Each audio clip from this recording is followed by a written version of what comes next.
What if I told you that every economic collapse has a divine fingerprint on it, that what economists call a recession, the Bible calls a reset? For over a century, humanity has tried to build a financial system without a spiritual foundation. And now, the cracks are showing. People feel rich in assets but poor in peace. They make money faster than they make meaning. And the gap between what we earn and what we feel keeps getting wider. You've seen it yourself. Houses cost more, salaries buy less, and yet the stock market keeps breaking records. Something doesn't add up. It's like watching two lines move in opposite directions. Confidence in the market goes up, confidence in our future goes down. The Bible calls that a sign. Whenever wealth rises without wisdom, God begins to rebalance what man has broken. But here's the twist. God doesn't bring resets to punish. He brings them to purify, to remind us that prosperity without purpose is poverty in disguise. He shakes systems when they start worshiping profit more than people. Just like he did with Egypt, Babylon, and Rome, he's allowing today's economy to reveal its idols, so that those who truly belong to him can rebuild on righteousness. Most people will panic when that shaking comes. But those who understand the divine cycle, the pattern hidden in Scripture from Genesis to Revelation, will prosper in it. Because the same God who allows the market to fall is the one who raises his people to stand. The reset isn't a threat to kingdom builders, it's their opportunity. If you like our content, consider supporting our ministry through the link in the description. So today, let's uncover the biblical map for this great reset and learn how God balances wealth when the world breaks. Because the truth is, he's not just resetting the system, he's resetting his people. The two lines God watches in every economy. In every generation, there are two invisible lines shaping the world. One that measures faith and another that measures finance. Most people only watch the second. The line of money, the stock market, the rise and fall of business. But God watches both. When these lines move in harmony, a nation flourishes. When they diverge, hearts grow empty while markets appear full. The Bible warns that where your treasure is, there your heart will be also. Matthew 6:21. When the heart and the treasure part ways, the system begins to shake.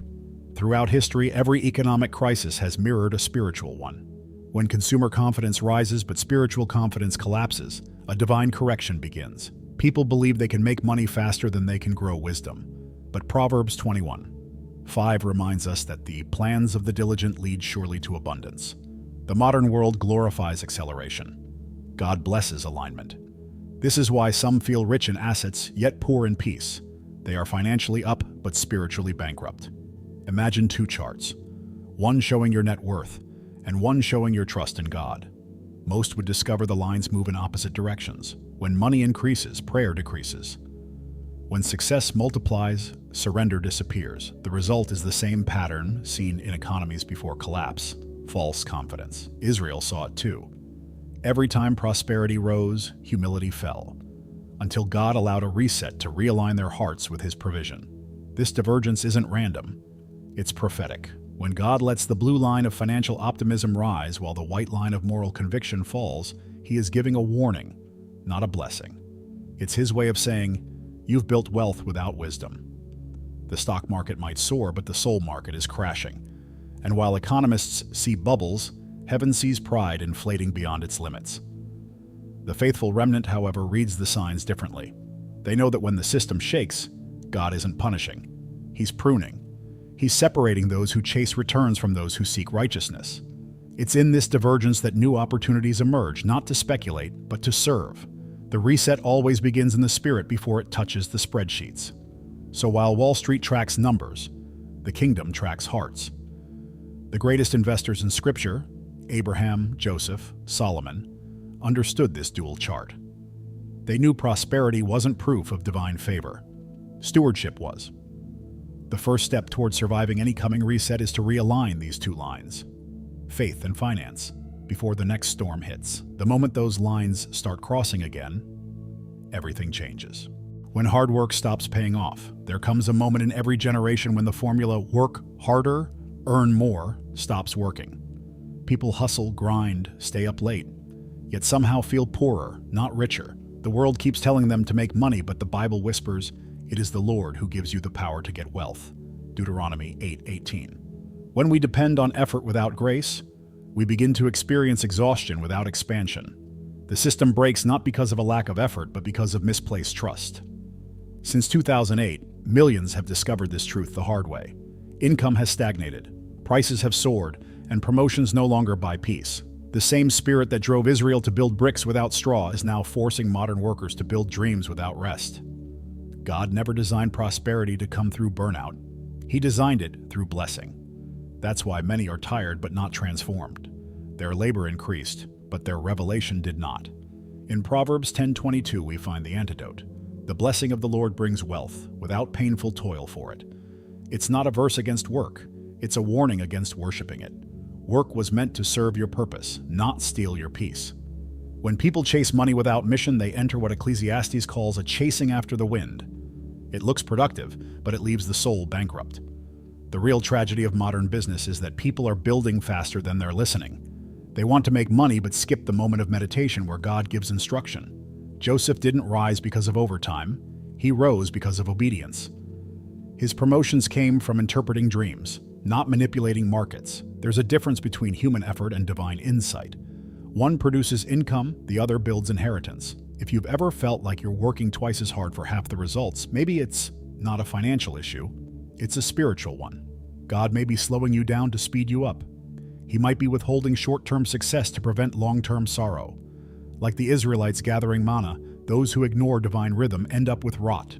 Prosperity detached from principle always decays. Hard work still matters, but alignment matters more. God isn't impressed by performance. He's moved by purpose. So when hard work stops paying off, it's not time to work harder. It's time to work holier. The next level of wealth won't come from hustle, but from hearing. And once you learn to listen, you'll realize the greatest returns are always released in rest. The question is, how do we reconnect faith and finance before the system forces another reset? The hidden disconnect between faith and finance. Every financial crisis is, at its root, a faith crisis. People trust their bank accounts more than their Bibles, and then wonder why peace disappears when the markets shake. The Bible calls this misplaced confidence trusting in uncertain riches. 1 Timothy 6:17. When faith and finance drift apart, success becomes mechanical. You might make money, but you lose meaning. And without meaning, even wealth feels empty. The modern world has built an economy where numbers grow, but hearts shrink. People invest in business with precision, but pray with hesitation. They analyze markets, but ignore motives. Yet Proverbs 11:1 says, "A false balance is abomination to the Lord." That's not just about weights and measures, it's about priorities. God sees imbalance not only in ledgers, but in lifestyles. When profits increase faster than purpose, a correction is inevitable. This disconnect explains why so many wealthy people feel poor in spirit. They have everything money can buy, but nothing it can't. Their houses are full, but their hearts echo with scarcity. Faithless prosperity always creates spiritual poverty. Just look at King Solomon. Despite his unmatched wealth, he wrote in Ecclesiastes, "I have seen all things that are done under the sun. All of them are meaningless." When wisdom stops guiding wealth, frustration begins. For believers, finance isn't supposed to be secular. It's sacred. Managing money is ministry. Every investment, every business, every budget decision is an altar where you either honor God or ignore Him. The purpose of money isn't just accumulation, it's assignment. You're not called to own everything, but to oversee something. That shift, from ownership to stewardship, is what reconnects heaven's economy to yours. When faith and finance reunite, everything changes. You start making money not just to live better, but to give bolder. You start seeing business not as a battlefield for greed, but as a garden for growth. Your profits become prayers with numbers attached. That's when generosity stops being a loss and becomes leverage. Leverage for impact, for legacy, for eternity. But here's the paradox. God often exposes the disconnect before He restores the connection. He'll allow temporary losses to reveal permanent lessons. When your balance sheet shakes, it's not judgment. It's a call to recalibrate. And when you respond, you'll realize the kingdom doesn't just measure wealth in dollars, it measures it in dependence. The next question then is why God allows these resets in the first place, and what He's really trying to restore through them. Why God allows financial resets. When economies collapse and currencies lose value, most people see chaos. But heaven sees correction. God allows financial resets not to destroy, but to discipline. He shakes systems when they stop serving people and start enslaving them. In Haggai 2:7, God says, "I will shake all nations, and the desire of all nations shall come." Every economic earthquake is a reminder that only His kingdom cannot be shaken. The world calls it a crisis. God calls it a cleanse. Throughout Scripture, divine resets follow human excess. Egypt built wealth on oppression, Babylon on arrogance, and Rome on idolatry. Each empire fell when it exalted gain above grace. The same pattern repeats today: inflated markets, empty morals, rising assets, and declining empathy. When the gap between rich and righteous grows too wide, God intervenes, not out of anger, but out of mercy, to restore balance between prosperity and purpose. In the book of Amos, God confronted a nation whose traders made the ephah small and the shekel great, manipulating markets for profit. Amos 8:5. Sound familiar? Every time greed distorts fairness, God resets the scales. He doesn't hate money. He hates manipulation. His justice system ensures that no amount of profit can outrun His principles. That's why, even now, when financial institutions tremble, He's not silent. He's sovereign. Resets are God's way of turning noise into necessity. They humble the proud, awaken the prayerful, and remind the world who truly owns the gold and the silver. Haggai 2:8. When the stock market crashes, His market of mercy stays open. When businesses close, His covenant continues. What looks like economic winter is often a spiritual harvest, pruning before multiplication. For the believer, the goal isn't to fear the reset, but to flow with it. If you've been living aligned with biblical principles, generosity, diligence, integrity, the shake won't destroy you, it will deliver you. Just as Noah prospered during the flood, those who build on righteousness will thrive during downturns. The ark of obedience always floats above the waves of chaos. The truth is, God allows financial resets to remind us that wealth is a tool, not a throne. He resets economies so His people can reset priorities. He interrupts markets to restore meaning. And while the world scrambles to rebuild what was lost, God quietly rebuilds the people who were broken. But the pattern of these resets isn't random.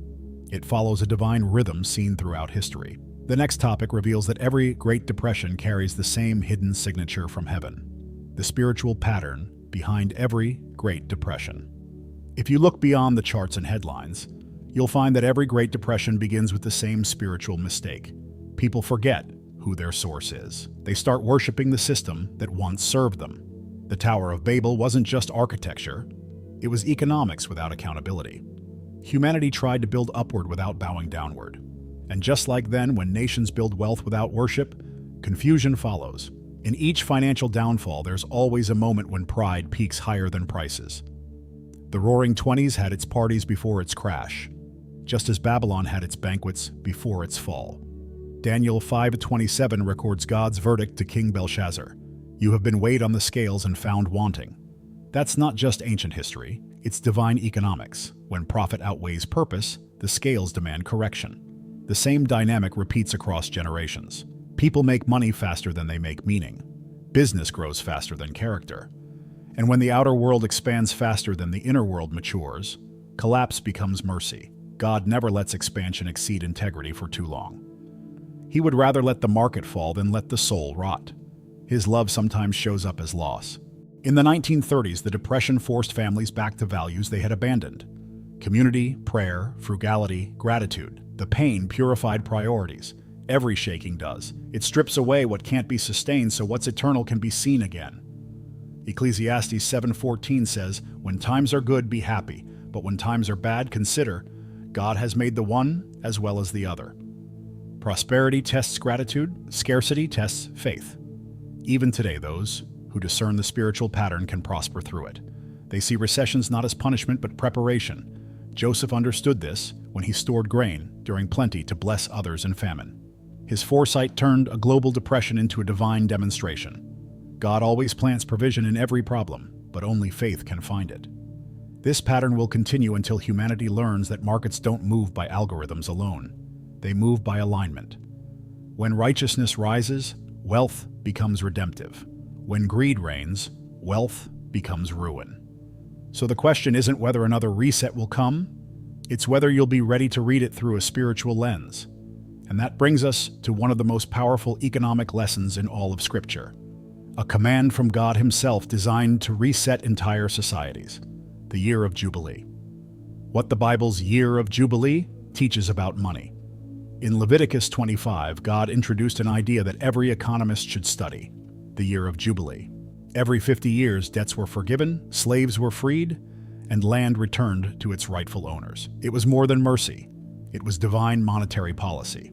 Jubilee reminded Israel that wealth was stewardship, not ownership. The land must not be sold permanently, because the land is mine, said the Lord. Leviticus 25 and 23. Imagine if the modern world still believed that. Markets would look different, but so would hearts. The year of Jubilee was God's way of preventing permanent inequality. He knew that over time, greed would accumulate assets into fewer hands. Without periodic resets, the rich would grow untouchable, and the poor would grow invisible. Jubilee restored balance without revolutions. It was reform by revelation. God's economy protected both prosperity and people, because one without the other becomes idolatry. In our era, financial systems favor those who already own assets, real estate, stocks, business equity, while the rest rent, borrow, and survive. It's the same imbalance Jubilee was designed to cure. The principle still applies. When wealth stops circulating, corruption starts compounding. That's why even today the spirit of Jubilee whispers to every believer, let your money flow, not stagnate. Be generous enough to keep the blessings moving. Practically, modern believers can live the Jubilee mindset daily. Forgive debts, emotional and financial. Help someone start over. Invest in ventures that create dignity, not dependency. When you run your business with mercy and wisdom, you're declaring that kingdom economics still works. Jubilee isn't a date. It's a discipline. It's the habit of resetting your motives before God resets your circumstances. Notice something powerful. Jubilee wasn't optional, it was commanded. Because without a reset, societies decay. When nations forget grace, they invite greed. When people refuse to release, they eventually lose. The economy of heaven runs on giving, not gripping. Jesus echoed this when he said, "Give, and it will be given to you, pressed down, shaken together, and running over." Luke 6:38. The law of release still multiplies. The world is overdue for a modern Jubilee. And maybe that's exactly what God is preparing. The next global shake might not be punishment, but preparation. A mercy reset for those who are ready to rebuild differently. And those who understand this divine cycle will not only survive the reset, they'll lead it. But how do you position yourself so that when that Jubilee comes, spiritually or financially, you're not shaken, but shining? Building kingdom wealth before the next reset. If God has promised that another reset will come, then wisdom demands preparation. The purpose of prophecy is not panic, it's positioning. While the world scrambles for safety in banks, believers must build their foundation in biblical principles. Proverbs 13:22 declares, "A good person leaves an inheritance for their children's children." That's not only about money, it's about mindset. Kingdom wealth is generational, not situational. It's not built overnight, but over obedience. The first step is to redefine wealth itself. True prosperity isn't measured by how much you earn, but by how much you manage in alignment with God's will. He's not asking you to make money at any cost. He's teaching you to multiply what He's already placed in your hands. Think of the parable of the talents, Matthew 25. The faithful servants didn't just protect capital, they produced fruit. God didn't bless their caution, He rewarded their courage. That means preparation isn't hiding, it's building. Start investing in what cannot be shaken: faith, family, skills, and integrity. Learn how money works so it can work for you, not rule you. Diversify like Joseph did. He stored grain, not gold, because wisdom recognizes what season it's in. Study business models that serve people, not just profits. The next era of wealth will belong to those who merge compassion with competence. But don't confuse preparation with fear. God never told Noah to panic. He told him to plan. While others mocked, Noah measured. He built something by faith that made no sense in fair weather, until the rain came. Likewise, your financial arc might look unnecessary now, your savings, your giving habits, your small beginnings. But when the flood of uncertainty rises, obedience becomes your greatest asset. Kingdom wealth isn't about isolation from the world, it's about influence within it. The righteous are called to be lenders, not borrowers. Solution bringers, not survivors. When the next reset hits, The world will look for leaders who carry both spiritual and financial authority. That's your cue. God is positioning you to prosper not in comfort, but in calling. And when the shaking begins, those who built on righteousness won't lose, they'll lead. Because while the systems of men crumble, the economy of heaven keeps compounding. The question isn't if the next reset will happen, it's whether your heart and your house will be ready to rise with it. Every shaking exposes what we trusted in most. Some trusted governments, some trusted gold, but those who trusted God will always land on solid ground. When the next reset arrives, and it will, the question won't be how much do you have, but how well did you steward what you had? Because in heaven's economy, faith is the only currency that never devalues. Maybe right now you feel the pressure, bills rising, peace fading, plans collapsing. But remember, the same God who guided Joseph through famine is guiding you through inflation. He's teaching you how to make money with meaning, how to do business with blessing, and how to turn financial chaos into kingdom clarity. Don't fear the reset. Prepare for it. The world is entering a cycle of correction, but you are entering a season of calling. God didn't anoint you to survive in scarcity. He equipped you to thrive in wisdom. Learn the principles, apply the word, and manage your money as a messenger of His grace. Because when your priorities align with His promises, even in crisis, you'll prosper. Write in the comments, "I build wealth with wisdom, not worry," and watch how this powerful declaration begins to shift the course of your business and your finances from this day forward. So what are you going to do with what you've learned today? Will you keep repeating the world's mistakes, or will you start applying heaven's blueprint? If this message stirred something in you, consider supporting our ministry through the link in the description. Subscribe to the channel and activate notifications, because the next revelation might just be the one that redefines your destiny.